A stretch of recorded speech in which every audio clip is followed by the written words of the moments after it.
ሕፃናትና እናቶችን ጨምሮ 37 ኦርቶዶክሳውያን ተገድለዋል።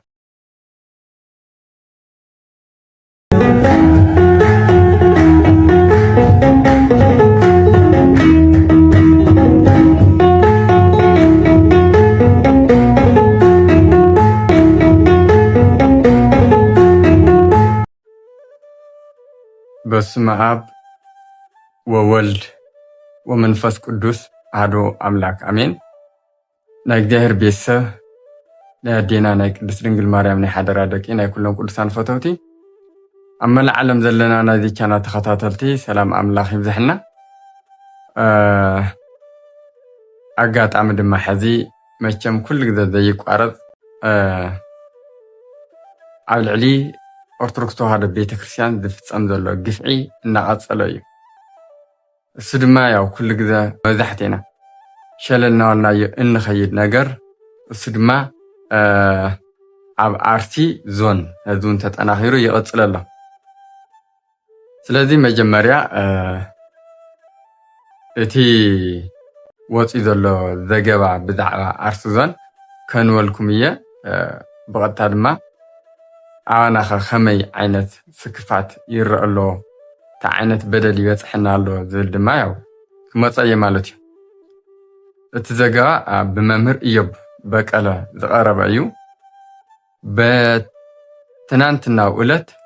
ጉልቦት 24 ቀን በአርሲ ዞን አሰኮ ወረዳ አክራሪዎች ሌሊት ንጹሃን በተኙበት በፈጸሙት ሰፊ ጥቃት ሕፃናትና እናቶችን ጨምሮ 37 ኦርቶዶክሳውያን ተገድለዋል። በተጨማሪ ከ200 በላይ መኖሪያ ቤቶች እንዲሁም ቁጥራቸው ያልታወቀ አብያተ ክርስቲያናት ወድመዋል። ጥቃቱ በዘ ዲቡ፣ በእረቻ ሚካኤል፣ በሱንቴ ማርያም፣ በቦንግዶ አቦ፣ በሌንጮ ኦዳ፣ በጅሶ እና በኳስ ድሬ ቀበሌዎች ውስጥ እስካሁን ሰዓት እየተፈጸመ ይገኛል። በሺህ የሚቆጠሩ ኦርቶዶክሳውያን አካባቢውን ጥለው በመሰደድ ላይ ናቸው። ይሕዝን እዩ። ህይወትና ዓለም ብሓፈሻ ክፉእ ናርኣና እቲ ክፉእ ለሚድናዮ ምንም ኣይመስለናን። ስለዚ ሕዚ ድማ ኣበይንዮ ኣባናንዮ ናይ ግድን ኣኽራሪ መፅዩ ክጭፍጭፈና ኣለዎ ማለት ድዩ ኣባናኸ? ስለዚ ከም ህዝቢ ንሕሰብ ብክርስቶስ ክርስቲያን ብወልድ ወልደ እግዚአብሔር ዝተባሃልና ብመለኮታዊ ስጉእን ደሙን ዝዓደገና ሓደ ኣካል ደቂ ቤተ ክርስቲያን ንበሃል ድንበር ኣይፈለናን። ድንበር ክፈለና ኣይኽእልን። ንስኻ ኣምሓራ ኢኻ፣ ንስኻ ትግራዋይ ኢኻ፣ ንስኻ ኦሮሞ ኢኻ፣ ንስኻ ደቡብ ኢኻ፣ ጋምቤላ ኢኻ፣ ታይደመይዶ ዝበሃል እዚ ናይ ዝምድር መራሕቲ ንኣገዛዝኣ ንምሕደራ ዝገበርዎ ዝሰርዕዎ ቦታ እምበር ኣብ ሃይማኖት ክፈለና ማለት ኣይኮነን። ስለዚ ኣብዚ ክንጥንቀቕ ኣለና። ቤተክርስቲያን ማለት ሐዋርያዊት ቅድስት ኩላዊት እያ ወነኣምን ባህቲ ቅድስት ቤተክርስቲያን። ስለዚ ናይ ሓውና ሽግር ተዘይልና እቲ ጥፍኣት ኣባና እውን ይበፅሕ ኣሎ። ስለዚ ኣክራሪ ጥራሕ ድዩ መፅሒ ጭፍጭፈና ዘለዎ ናብዚ ዝበልክዎ እዚ ኣክራሪ ብብዙሕ መንገዲ ምግላፅ ይከኣል። ፀላኢ ሰናይ ዝሓደሮም ሰባት ኣክረርቲ ኣለዉ። ኣክረርቲ ሙስሊም እዮም ዝጭፍጭፉ ዘለዉ ኣብ ኣርሲ ዞን። ፀላኢ ሰናይ ድማ ኣብ ፖለቲከኛታት ይሓድር፣ ብጦርነቶም ሲሉ ይጭፍጭፈካ የፅንተካ። ስለዚ ነስተውዕሉ እቲ ፀላኢ ሰናያት ብዝተፈላለየ ስም ክመፅእ ይኽእል እዩ። ዕላምኡ ግን ሓንቲ እያ፣ ንኣኻ ሓኺኹ ከጥፍአካ፣ ቤተክርስትያንካ ከፍርሰልካ፣ ኦርቶዶክሳውያን ተተካእ ወለዶ ከጠፍእ ምግባር እዩ። ስለዚ ንሕና ደቂ ቤተክርስትያንና ክንብል ከለና ደቂ ክርስቶስ ኣምላኽና ምዃንና ክንሓስብ እዩ ዝግበአና። ስለዚ እዚኦም ሰማዕት ይኾኑ ኣለዉ ብሃይማኖቶም፣ ንሕና ድማ ካብ ጥቕሚ ወፃኢ ንኸውን ለና ካብ ሰማዕትነት። እዚኣቶም ብስም ሃይማኖቶም ሰማዕት ይኾኑ ኣለዉ፣ ንሕና ድማ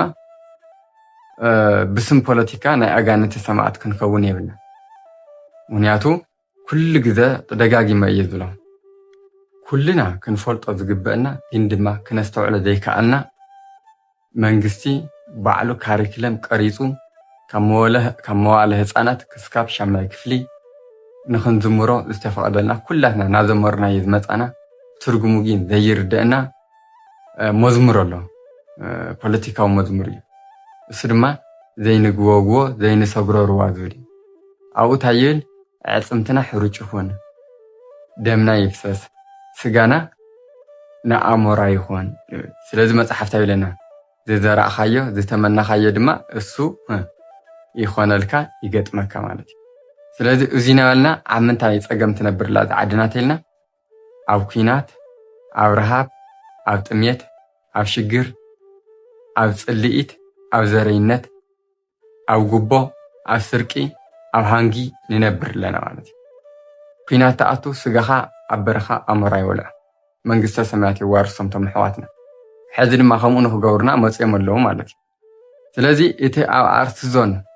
ዝግበርሎ ሃይማኖት ተኮር ተገይሩ ጭፍጨፋ ዝግበርሎ ማለት እዩ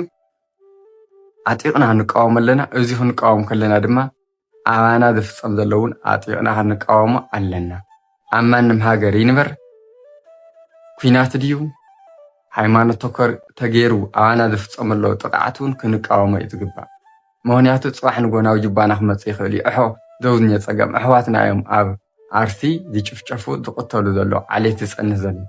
ስለዚ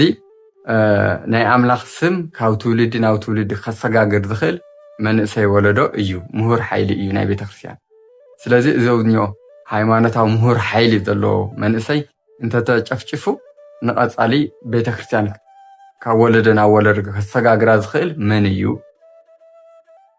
መን እዩ ስለዚ ቤተክርስትያን ዝብል ትርጉም ክንርድኦ ኣለና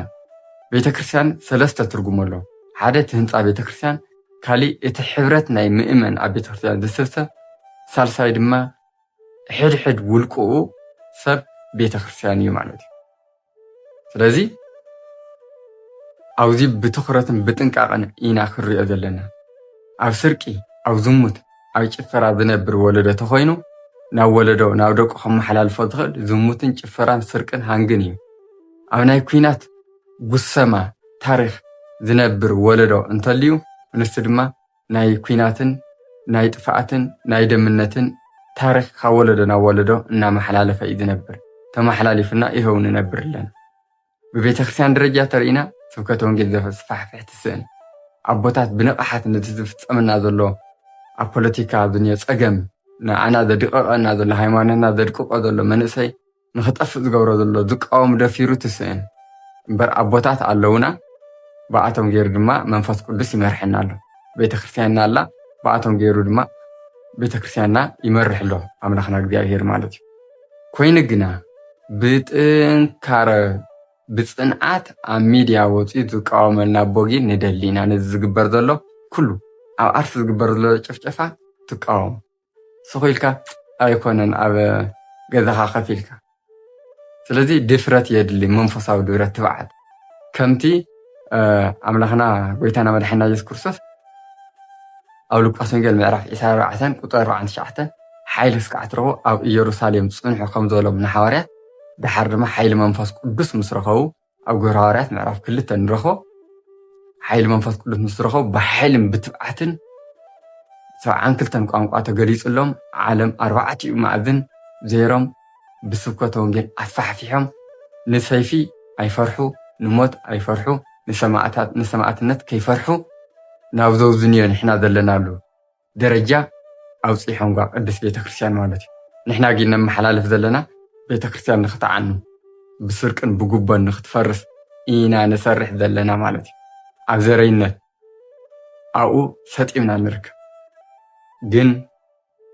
ኣቦታትና ዘፅንሑና እዚ ይኾነ ስለዚ ኣቦታትና ሓቃውን ናይ ህይወት መንገድን ከርእዩና ዝኽእሉ ኣብ ቤተክርስትያንና ንረኽቡ بزوم نهزني وناي مدر مرحة خطفونا دلعل زلو كل كده بعتهم حق من قد خركوا ينخلين بعتهم نايت فات من قد نهركوا نخل سلذ فتواتي كل كده حق نصنع نحق دما كل كده تجينا نحدا